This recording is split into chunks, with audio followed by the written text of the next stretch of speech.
with peers? What's that? Come on up and find out.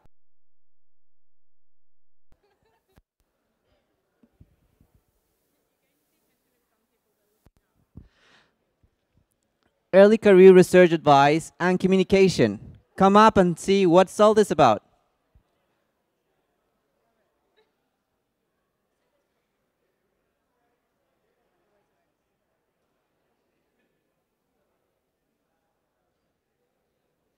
Two minutes before we start.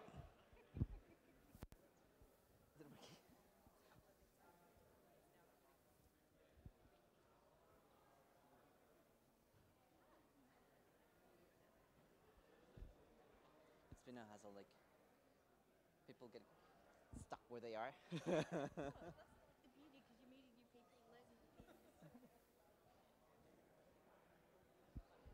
Cheers with peers. Final call.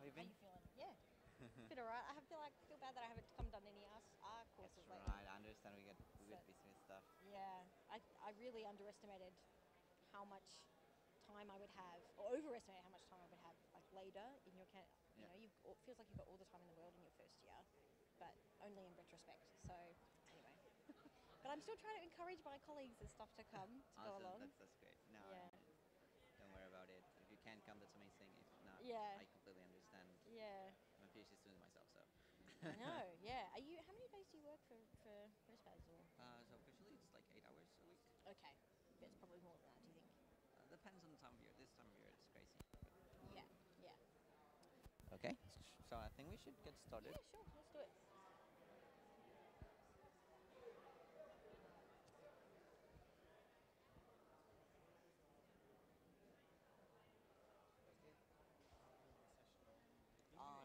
Oh, you're interviewing someone? No, it's all right. I haven't started yet. You're starting in a minute. Starting in a minute. Yes, Okay. yes, yes. I think I'm up to you. How long is your session going for? This is just 50 minutes. Okay, so thanks everyone for coming. We're very grateful to have here Sibyl Saya to present on her. Well, we're gonna ask her about. She's actually the host of Cheers with Peers, and actually, I'm not sure what Cheers with Peers is. So, Sibyl, what is Cheers with Peers? So, Cheers with Peers, it's a podcast. It's produced by an organisation called PC4, and the objective of PC4 is to facilitate research specifically in cancer in primary care, so general practice. But Cheers with Peers is aimed at early career researchers. So the idea is that it kind of helps you navigate early career in academia, trying to get to that next stage, going from PhD to ECR to hopefully MCR. MCR being sorry. Mid-career researcher. Cool. Lots of us don't get there, so you know, it doesn't matter. That's very interesting. Being a very early career researcher myself, so Me too. Yep. I think that's very important. But why do you think people should be listening to you? So if someone hasn't been listening to you podcast before, what would you tell them? I would say definitely tune in. So, the format of the podcast is that I interview somebody different every month or so. The episodes come out every month. They're generally senior researchers. They're usually in the field of primary care and cancer, but the advice that they give is definitely applicable to anybody in academia. So we talk about things like how to get funding, how to include consumers in your research effectively, mentors and sponsors and the difference and how they can help you get where you want to be.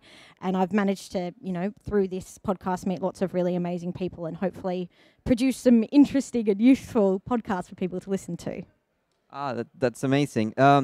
So you're a PhD student yourself, right? Yes, that's right. How did you end up being host of Cheers with Peers?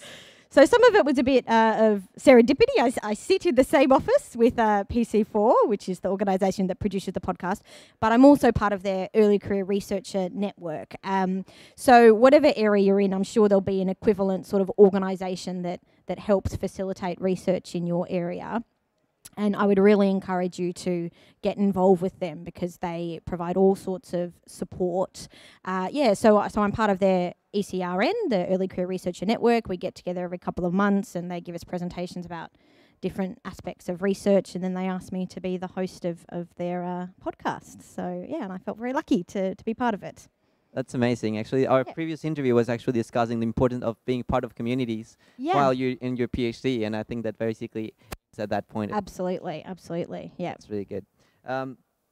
So, how do you get the skills to do all this Cheers with Peers hosting? Where do you get them?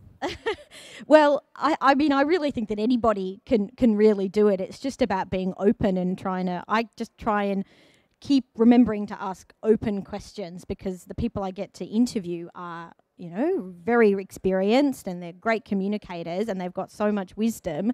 And I'm personally a very poor networker and I feel very awkward sometimes in these situations where I'm at conferences and my academic idol is over there and I want to talk to them. So this gave me an excuse to talk to these sorts of people and also realise that they're not that different from us. They were us 20 years ago or however many years ago. So I think it's just trying to let down those barriers of feeling like you don't know what you're talking about because you do. It's just you need a few more years of experience before you're like them. So, yeah, hopefully that helps. No, absolutely. Yeah. So we just quickly went on to the importance of actually being in a community in a PhD, while you're a PhD student. But how do you think this has contributed to you as a PhD student as well? And as a person, like being a host of a podcast? In so many ways. It's definitely heightened my confidence with these sorts of things. Trying to get that imposter syndrome in the back of your head to shut up. That a lot of people feel that way. And if I am able to have a discussion with somebody who's been awarded however many $1 million in grants over the past however many years, then anybody can do that. And it has another way that it's really helped is putting me in contact with these sorts of people.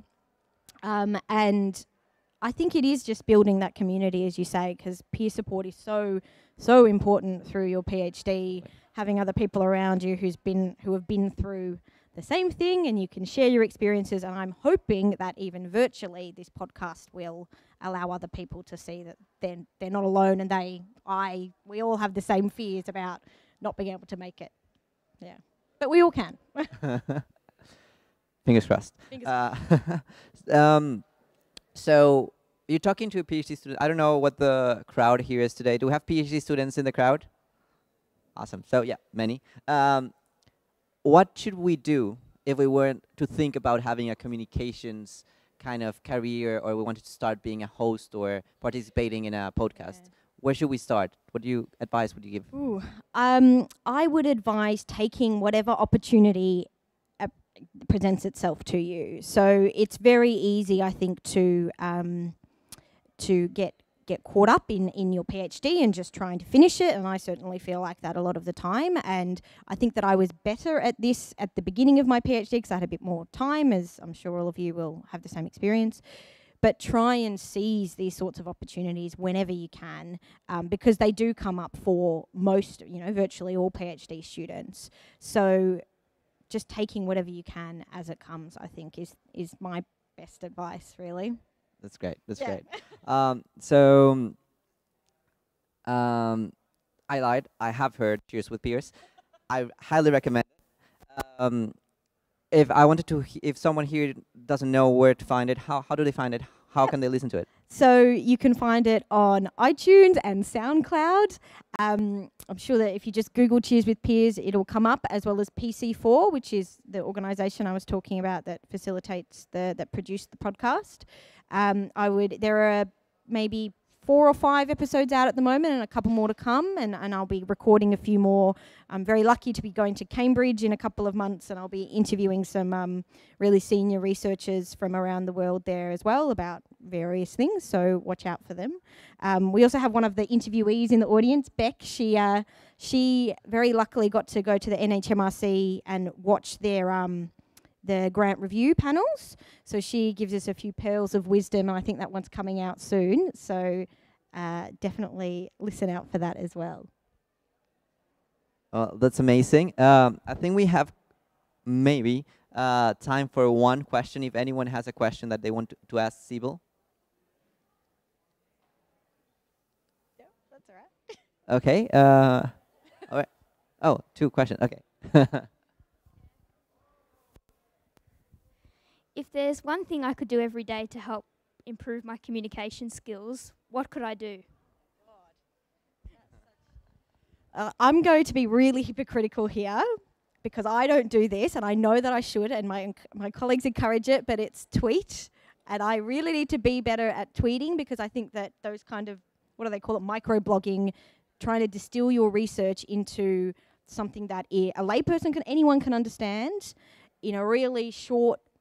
I really should do this because I'm very verbose, obviously.